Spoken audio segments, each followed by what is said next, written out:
All right, let's talk about something we've all felt. That weird, powerful, and sometimes really confusing link between stress and how well we actually do stuff. We're going to explore a psychological principle that's been around for over 100 years, and it explains so much. You know that feeling, right? Before a big presentation or a test, a little bit of nervous energy can actually make you feel super sharp, totally focused. But then there's that other feeling when there's just too much pressure and suddenly you can't even remember your own name. Why does that happen? Well, that's exactly what we're going to dig into. Okay, so let's jump right into the main idea. And you've probably seen this before. It's famously pictured as a simple bell curve. And what's so cool about this is just how much it makes sense, right? If you look at this graph, along the bottom, you've got your arousal level. Just think of it as stress or pressure. And going up the side, you've got your performance. So as the stress goes up from basically 0 to a moderate level, your performance climbs right along with it. You're alert, you're engaged, you're in the zone. But, and this is a big but, there's a tipping point. This is the key. Once that arousal, that stress gets too high, your performance takes a nosedive.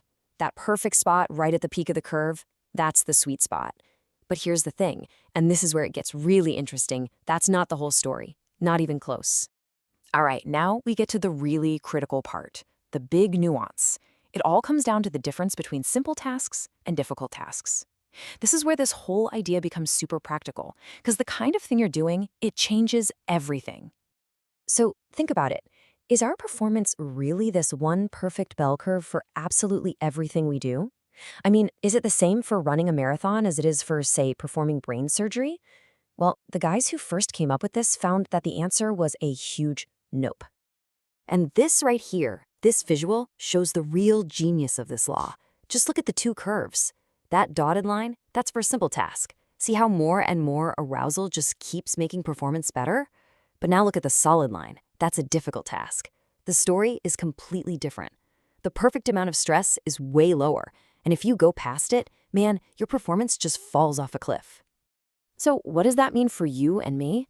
Well, for simple stuff like maybe lifting weights or doing some repetitive chore, getting hyped up is great. It gives you that drive, that persistence.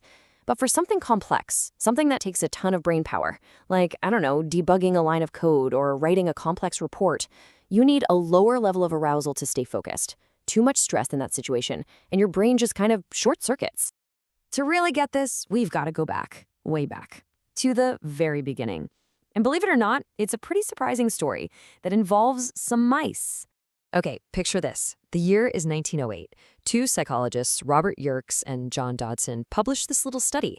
And, it didn't make a huge splash at first, but it would eventually become this fundamental, foundational law in psychology.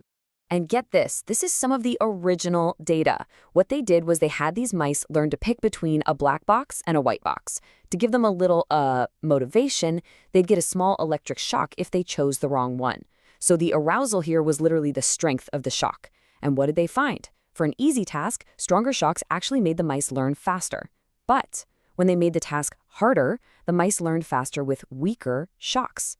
Too much stress, and the poor little guys just couldn't figure it out. Okay, so we've established that tons of stress is bad for complex tasks. But why?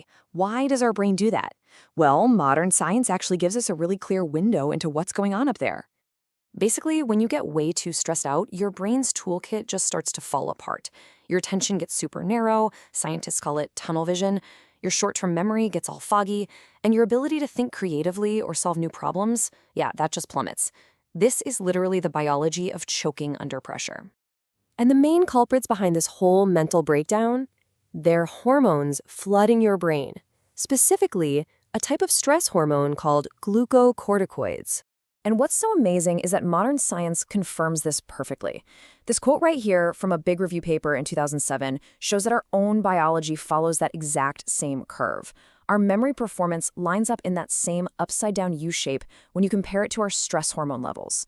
It's at its best with a little bit of those hormones. Too much or even too little and your memory just tanks. It's the same curve happening inside our own heads. How cool is that? Okay, so we've done the history, we've done the science. What does this all mean for you in your life? How can you actually use this stuff to find your own sweet spot? This chart really puts it all together nicely. Look, if you're about to do something simple, maybe something physical or repetitive, Getting amped up is actually a good thing. Go ahead, listen to that intense music, have that cup of coffee. But if you're about to face a really complex problem, something that demands all your brain power, the strategy is totally different. You want to be calm, you want to be focused. You need to keep that stress level in that low to moderate zone. And that really brings us to the biggest takeaway of all. Stress itself is not the enemy here. Think of it more like a source of energy. The real secret, the game changer, isn't getting rid of stress. It's learning how to manage it, how to dial it up or dial it down to perfectly match what you need to get done. So I'll leave you with this to think about. What's the next big, important thing on your plate? Think about it for a second. Is it a simple task or a complex one? And now that you know all this, what are you going to do to get yourself into that perfect zone to absolutely crush it?